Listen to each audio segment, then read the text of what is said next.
Hello and welcome to So You Think with Pastor Terry.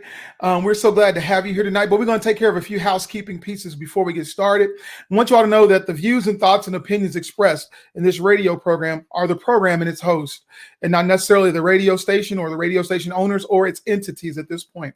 Know that this is a recorded show. We're going to be recording this show for the podcast, which will be aired on Thursdays at 6 o'clock on Envision Radio, or you can download the Simple app and type in Envision Radio, and you'll be able to listen to the show if you missed it live.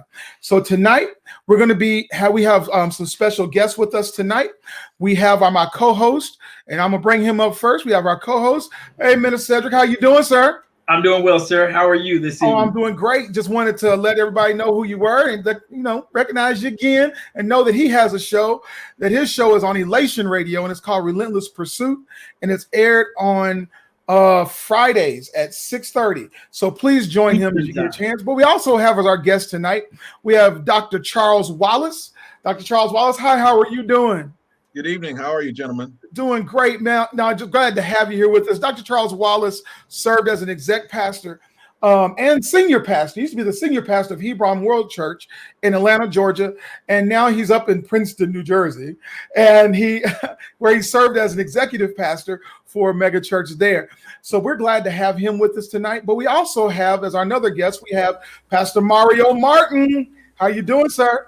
God bless you. God bless you. I'm feeling good today. That's good. Great to have you. Pastor Mario pastors, let me get it right, Praise Nation Church here in Louisville, Kentucky. And how long y'all been around, Pastor Mario? Since April of 2017. So 3 years old. We're tiptoeing on 4. Tiptoeing on 4. Okay, well, great. Amen. Well, great to have each and every one of you all here. And this is going to be a wonderful discussion. We're going to be talking about tonight. Y'all ready for this? Y'all ready? Grown folks playing childish games, church mess and church hurt. We're going to be talking about that tonight.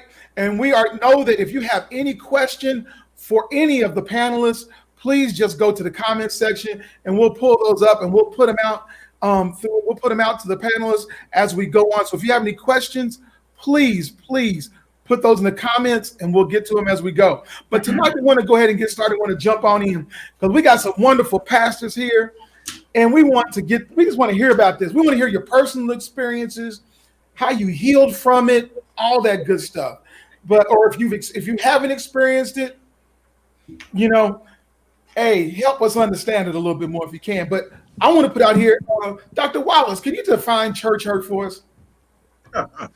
Well, I think I define church hurt as literally a transformative experience that one encounters in the church.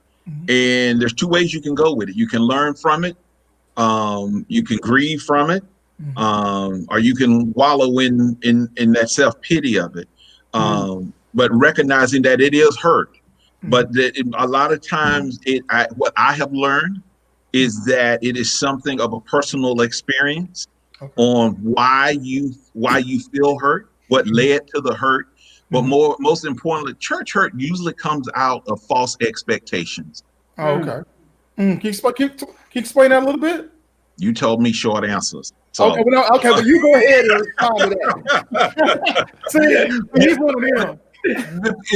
Because often people go to churches expecting one thing and the church is something totally different. People are going to church, and a lot of times, particularly now, I would say over the last 10 years or so, the church has become a buffet of sort where you can get everything, every feeling rubbed, every emotion addressed. And when it's time for a real hard conversation or change has to happen or transformation have to happen, that's when the hurt comes about.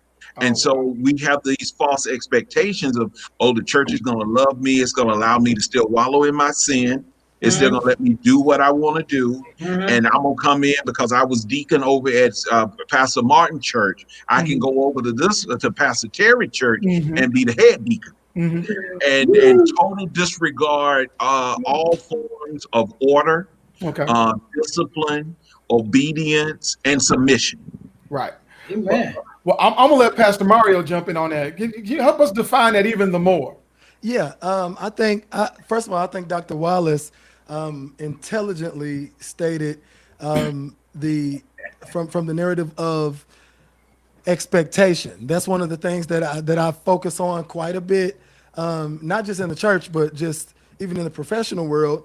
A lot of times people are messed up because of their expectations. And just to compound on it, if we say that we are the church, we're talking about people, right? We're talking about, we have false expectations of people. And in many cases, we have a false expectation of God.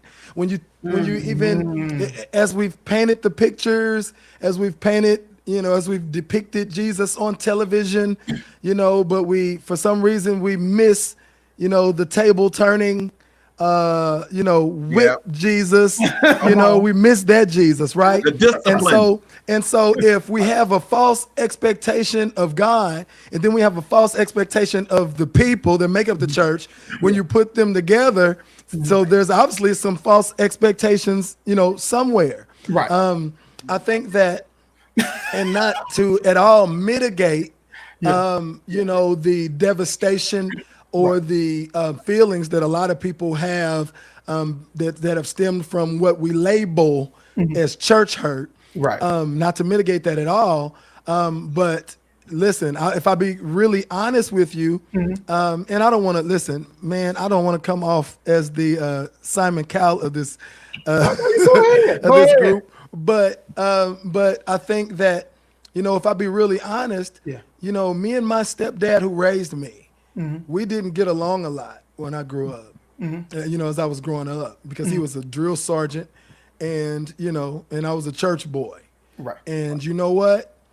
We didn't get along. But when I look back over my life, there were so many things that I called hurt that had I not experienced that hurt, I would have never received the help that I needed, or I wouldn't be in a position to be able to help other people. Right. But that, again, that's not to mitigate, that's not to mitigate the fact that people experience hurt. But I think that it's very important for us to be able to rightly divide what should be considered hurt and what is considered tough love.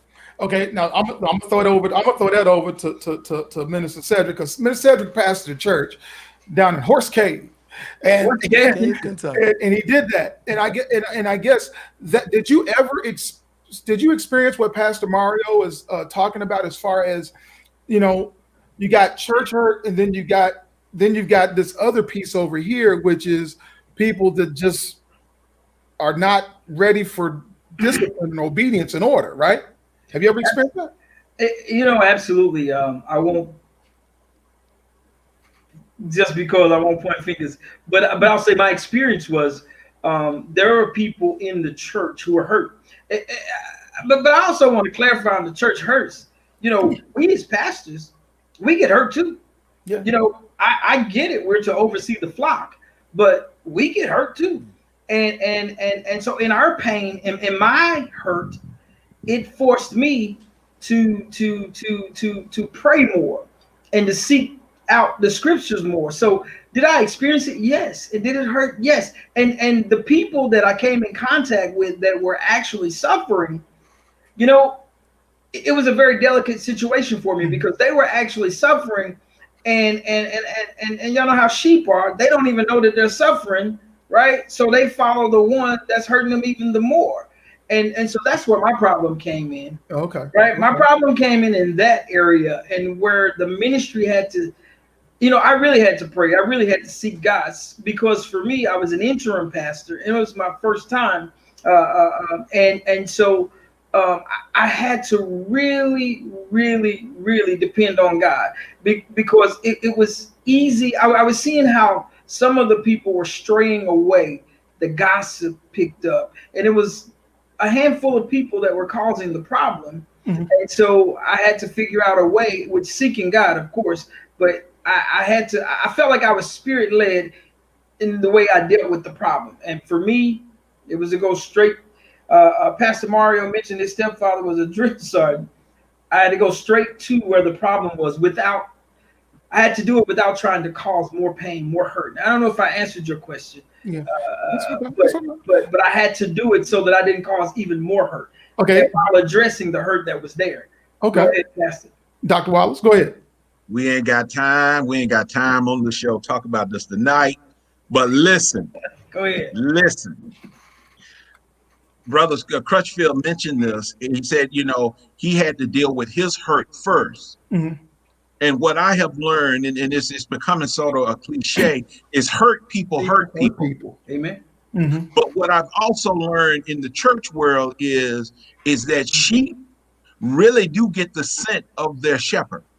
And so right. if you got a pastor who's hurt, Right. then the people around him smell that hurt. Mm. I experienced that in seeing a church was formed out of a pastor being hurt at another Oh, church. wow.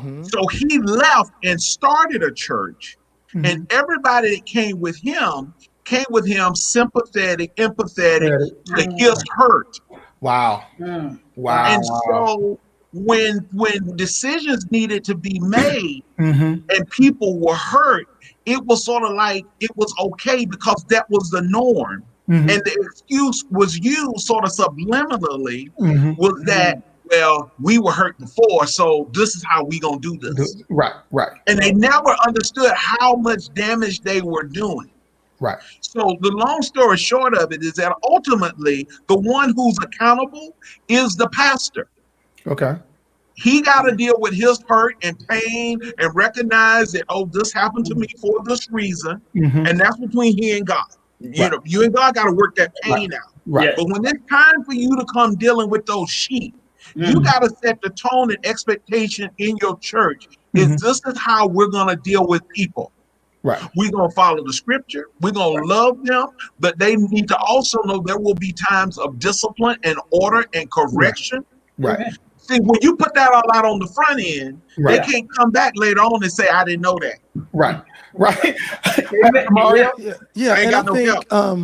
And I think too on that, sometimes it's not always a matter of if people want to be corrected, but it stems from what you're talking about when there's a hurt pastor, Right. or a hurt leader or a hurt church member, when they haven't correctly healed, when they haven't properly received their healing. See, my testimony is that I received hurt, and so now I'm able to help other people heal.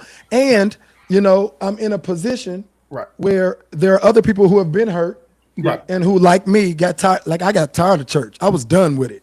I was done with church. All y'all church people, all y'all, I'm done. Miss me. Right. with it. I miss me. And so now I'm able to attract people who feel that same way. Had I not found a place of healing, Right. then I would have still just been bleeding on sheep, because preaching never changed. I can preach hurt. I can preach in sin. Come on now. I can preach. There's a whole bunch of ways, and I know how to put a sermon together. Right. But proper ministry really takes place when I'm able to see that you're in pain, and I can help you and heal you and move you from this place and help mature you to a place. I've been telling people that there's a bigger pandemic that's taking place in the church than coronavirus. You know what that is? Come on, One Mario. of it is pastors who don't want to have a pastor. That's right. Come That's on. right. Because That's people, a exactly lot of times, they don't want to have a pastor because they think that means somebody gonna tell me what to do, or I know better than them, or I preach Submit. better than them, or all of this. But what people don't understand, because like Minister said, listen, we hurt, we get in pain sometimes, Yeah. and I need somebody to call and say, look, I did this, I did the other. Maybe I shouldn't have said this. Maybe I shouldn't have did this.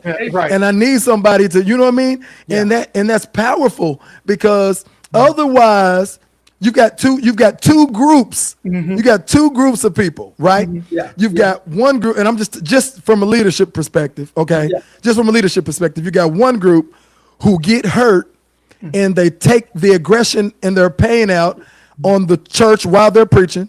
Yeah. Right? All right. And then you got another group Yeah. Come on. who are so afraid of hurting people that they don't say nothing, Right.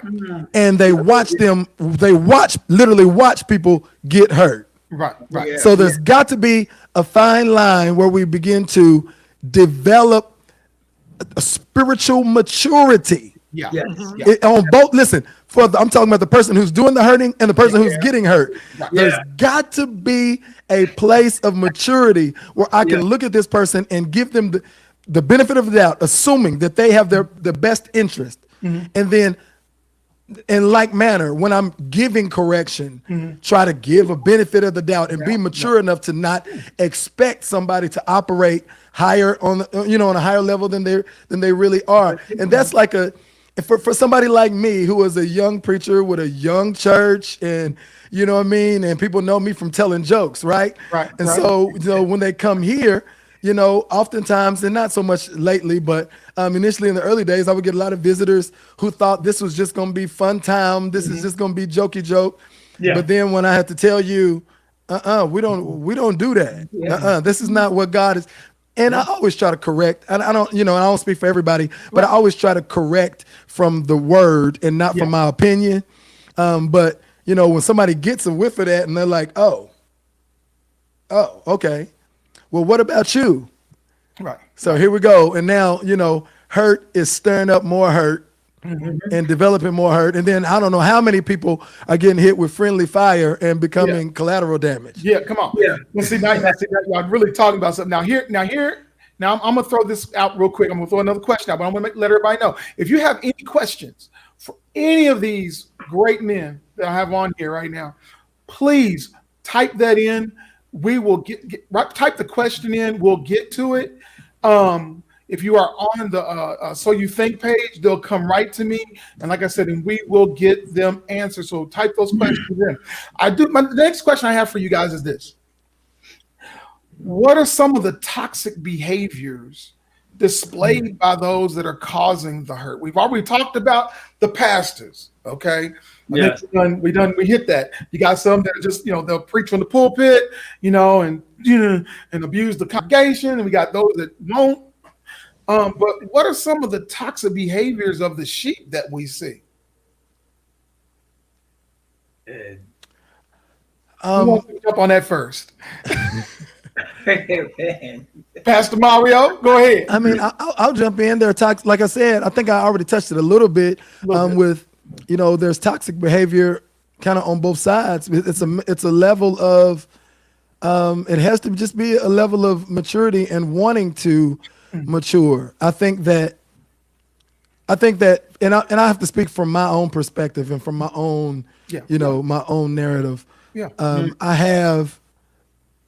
I come to understand that wherever people are involved, there's going to be some conflict that arises. There's going to be some stuff that's going to happen, right? Mm-hmm. I think a toxic behavior is when we begin to see, when we fail, let me say that, to see church as a healing place, a unit, a learning place, and a place to serve, and it just becomes a theater.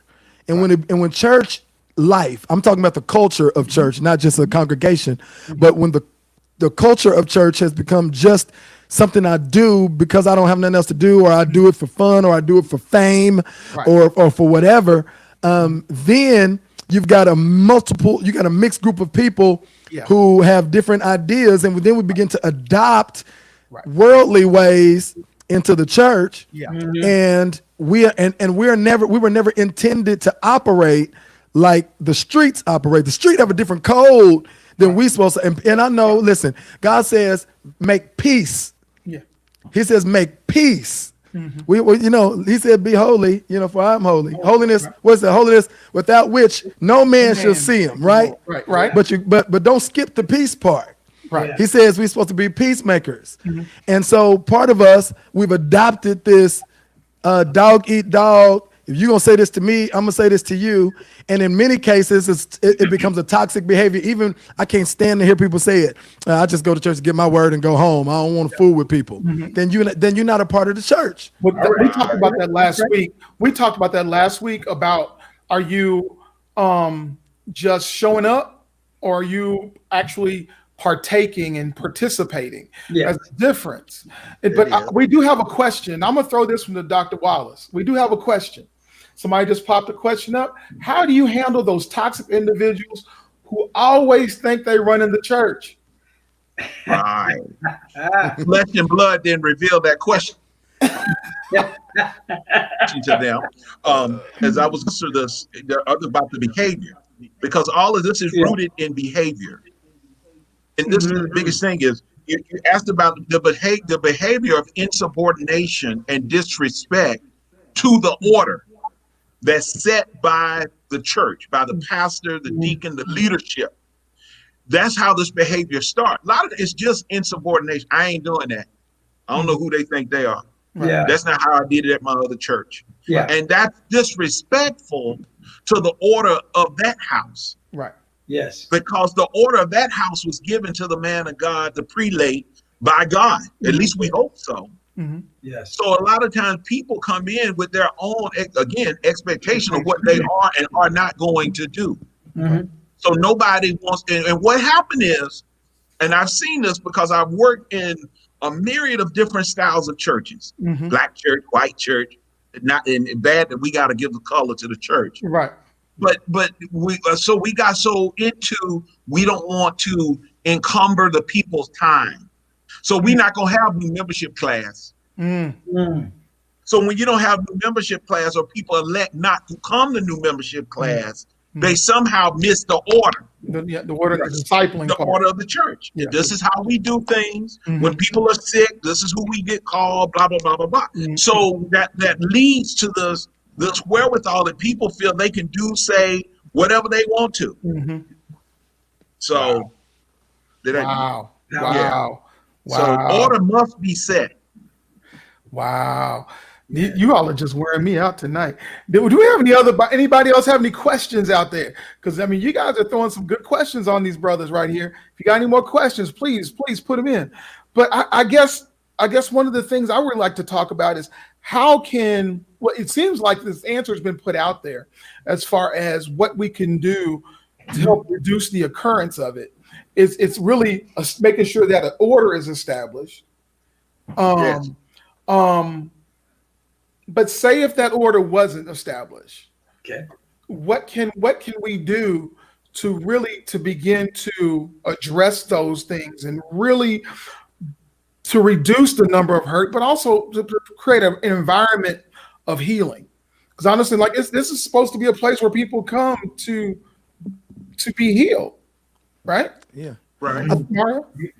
I think that one of the main things that we need to do is even given with the expectation part of it, we have to be able to magnify what we teach about love. I think an understanding of what love is. I think that is a big. Love is not always just what you do. It's how you do it, but oftentimes it's why you do it. And I was taught a long time ago when I first had my first manager job, back in 2002 or whatever it was, they taught me that nobody cares how much you know until they know how much you care. Much care. And so when, I think that from a leadership perspective, not even just a leadership perspective, just in general, I think when people are acquainted with each other, when they have built a bond, when they have some kind of way, build a rapport with one another, there's certain things that I can say, or certain characteristics of me that you understand. And I think a lot of that comes from teaching what love is, teaching that, love is sometimes chastisement, teaching that, love is sometimes going back to say, well, not sometimes, love literally is going back to say, I'm sorry, I messed up. And then literally teaching love from a maturity. I know I've used that word about 70 times already, but love from a mature standpoint to where people understand that this is a cycle. And, one of my favorite things to talk about is Matthew chapter 5. All right. This is, you gotta, shouting is good, singing is good, preaching is good. Yeah. But a mature Christian understands that I got to put all that on the shelf when somebody got a problem with me or I got a problem with somebody else. And from a mature standpoint, I have to be able to, develop this. And not just as a pastor, but as a Christian, my job is to develop that. Right. Well, we got another question that came up, and this one I'm gonna throw on Pastor Mario. It says, "Do you think the church has lowered her expectations?" I think the church has lowered its standards in many cases. As far as what it will yeah, I do. As far as what the church expects of people, Yeah. I think that they have lowered their expectations. I think what the church expects of a leader, I think we've lowered those expectations. And I think that as a result, people in general, just the culture in general, has lowered its expectations of the influence of the church, what the church can do and can't do and ain't going to. I think Dr. Wallace said that already, what the church is and ain't going to do, and what rules are ridiculous, and yeah, they do that. And I talk about it all the time, and they don't like it. Some folk get me. I don't care. Listen, this is not VH1. Right. This is not MTV. Right. And listen, I'm probably the most hip hopest pastor in town, you know what I mean? But how we praise and how we operate is two different things. Holiness is still right. Right. And love is a part of holiness. Right. Discipline is a part of holiness. Right. Repentance, not just to God, but to one another, is a part of holiness. Right. And you can't speak in tongues, and don't speak in tongues in the spirit to God, and you can't even come back to me and say, come on, man. But many of us have grown now to just, this is what we expect now. We expect such and such. They just talk, they just gossip, and we act like that's the norm. Old ladies call each other as soon as church is over. They just a guy, and we act like that's normal because we seen mama them do it. Right. And mama them was wrong. They were wrong. Right. And and whatever. Yeah. Go ahead, Charles. Thank you for passing the mic, Brother Mario. So yeah.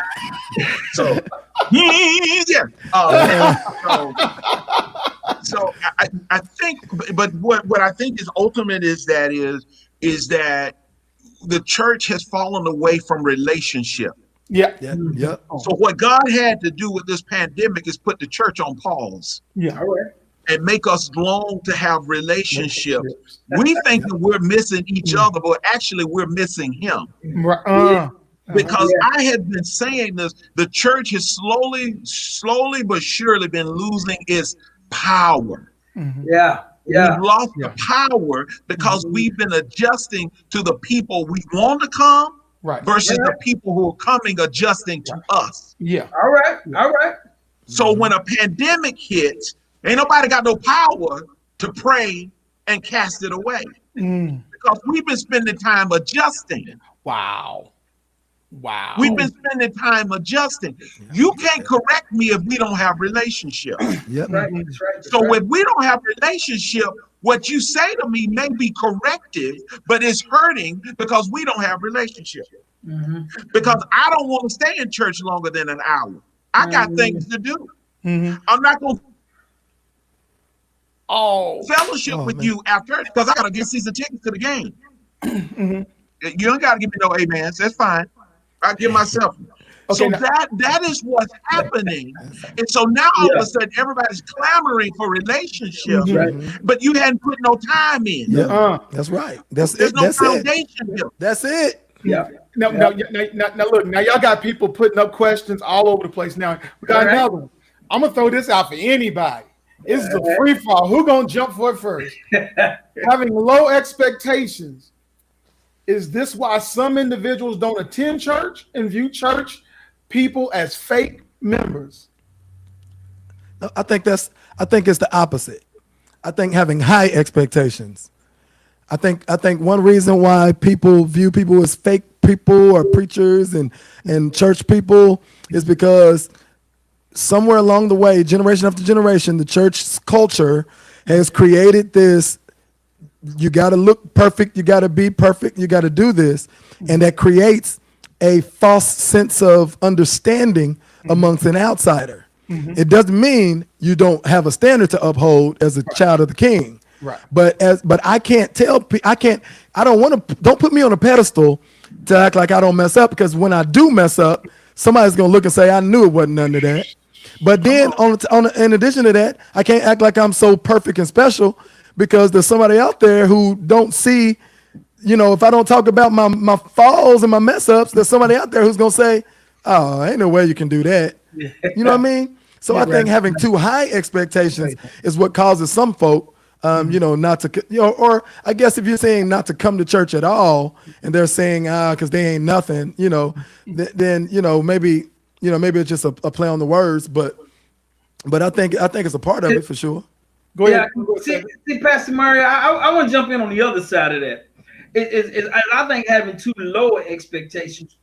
It's kind of like going to school. If your teacher has no expectation of you except that you show your face in class and you get a passing grade, you ain't gonna appreciate it. Okay, I get that. Education. And so when people come into the house of God, we have no expectation for them. Well, we need you to go through new member orientation, and we may give it some fancy name like new citizens class or whatever, but the expectation for them is so low that they get bored, that they sit there and say, oh, well, okay. And they don't want to show up. They don't want to show up because they're not engaged. They don't want to show up because they really want to make friends, but they don't know how to make friends. And if we in the church, right, allow them to walk around with that instead of engaging them, right, as family, not just friends, then they stray away. Right. So I think it's kind of, I just want to touch on that other side because that's what I personally have experienced. And go ahead, Dr. Wallace. I saw your hand go up.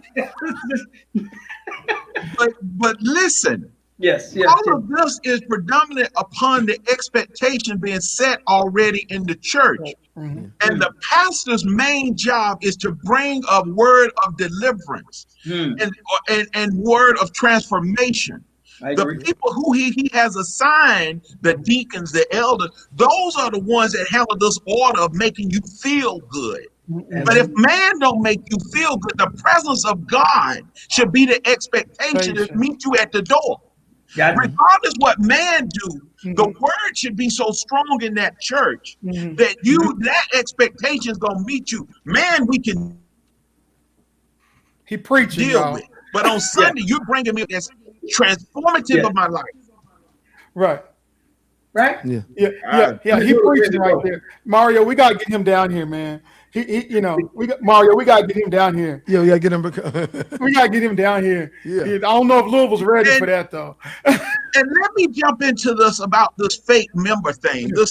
But see, because it's hard to say a person is fake if you don't really know them. Right.